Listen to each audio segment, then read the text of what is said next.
So what we're going to do, we're going to stand with good Tai Chi posture, and you're going to do the movements that I do. Okay? Here we go. Doesn't matter what side, okay?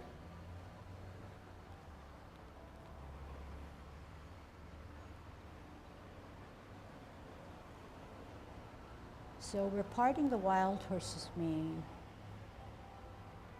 We're trying to get a feel for why it is that it's still not the same, and we obviously know we're trying to fill in the gaps for our feet.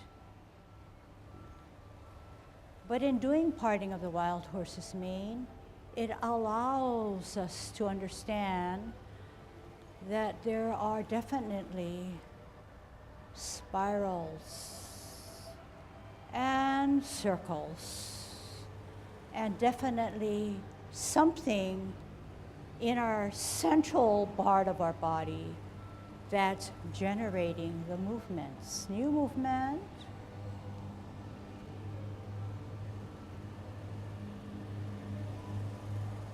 As we brush our knee, the power emanates from our core and directed by our hips and waist. We know that our movements are not hand generated. So as we do our movements, we reflect on what Tai Chi is all about. Listen as you do. We said that Tai Chi is not hands. We said Tai Chi is generated by our hips and waists. If we did not move our hips and waists, our movements would not be in line with what Tai Chi is all about. Standing on a T stance anyway, we're going to part the wild horses, ward off. In a stable position. What happens? Sure, you can use your body. Use it to its fullest.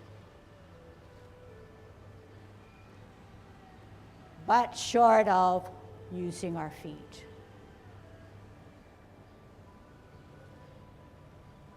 Remember what I said and try to implement what I said.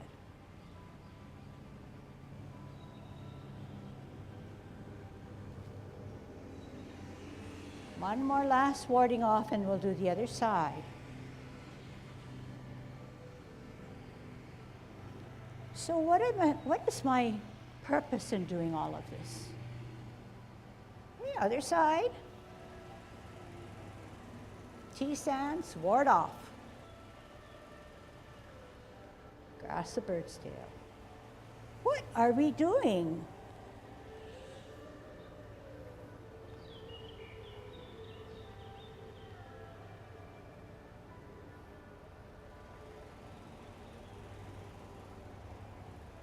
We're trying the best we can to do Tai Chi. We're using our hips and waist. We're using our mind. We're using our weight and trying to shift.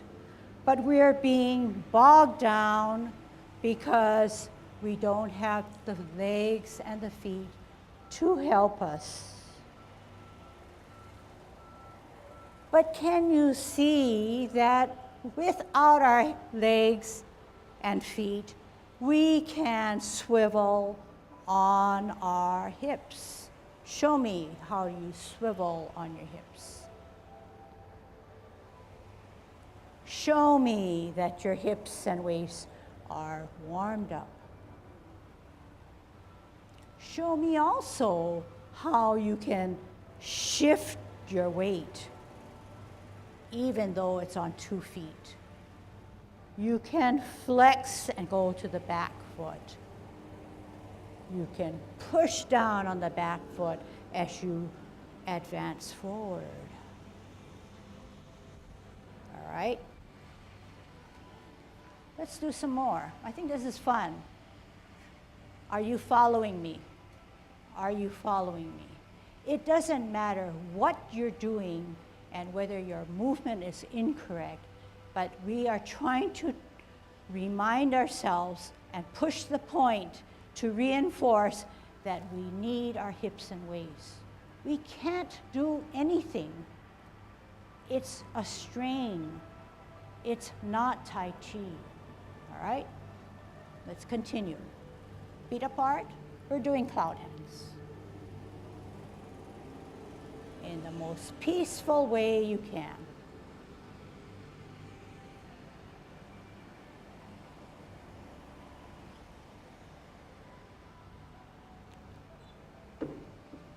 Slower is harder, more difficult.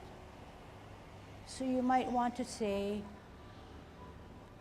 I can really go slowly. And do slow motion. And learn about what you're doing and how you're doing it.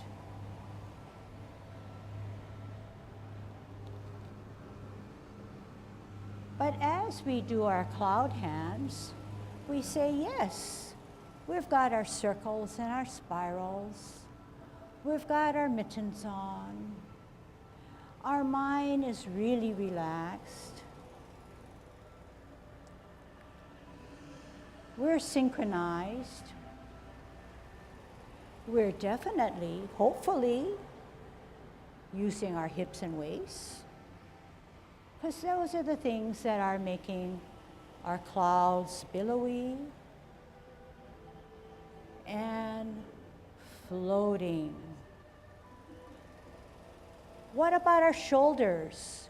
Do they have to be raised? Can we now drop our shoulders? Drop it, drop it, drop it, even though we're changing our hand position. So there again, if you followed me and I followed myself, I got a better sense of relaxation. I dropped my shoulders. I use my core. I use my hips and waists. I use my vision. I use my mind. So that if I stood here and continued, you would be in a zone where you wouldn't even want to listen to me. I wouldn't even want to listen to myself because it's so relaxing. Okay, last one. Now, T-stance, anywhere you want, single whip. No feet. How about high pat on the horse? Sit back, pat your horse. Cross at your wrist. Step out, palms down. Up with your right, kick out.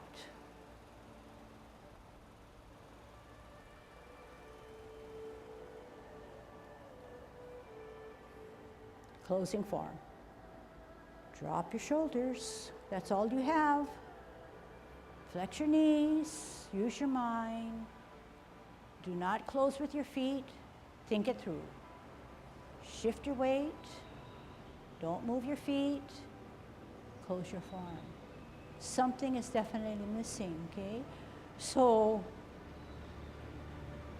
it's kind of an oddball lesson, but I wanted to do something different. But the point, I hope, was well received in that we know that something is definitely missing if we don't use our hips and waists. Tai Chi cannot be Tai Chi without it, okay?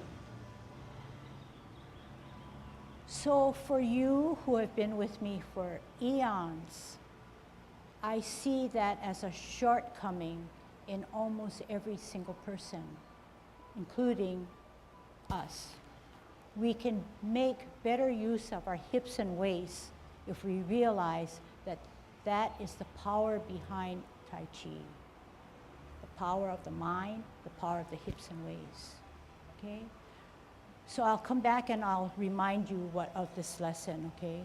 So I think that going for 10, 15 minutes on something like this is beneficial. So it's not an isolated lesson that comes before we do our Tai Chi. It is a lesson to be covered throughout the hour, throughout all of our Tai Chi practice as well as classes. Okay, try to bring that in. Any questions or comments at this point? Yeah? Okay.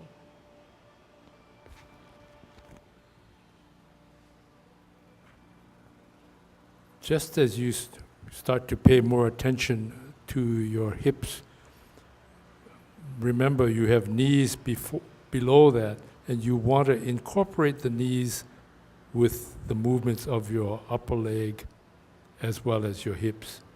Okay, that's really important. What you're trying to do is get everybody moving in a concerted fashion. And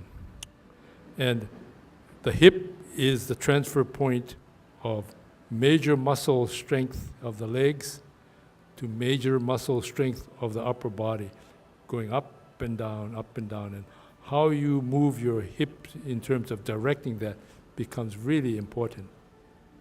Okay, good. So food for thought, okay? Because we are concentrating heavily on hips and waists, but we know everything else hinges around hips and waists, such as knees, joints, legs, okay?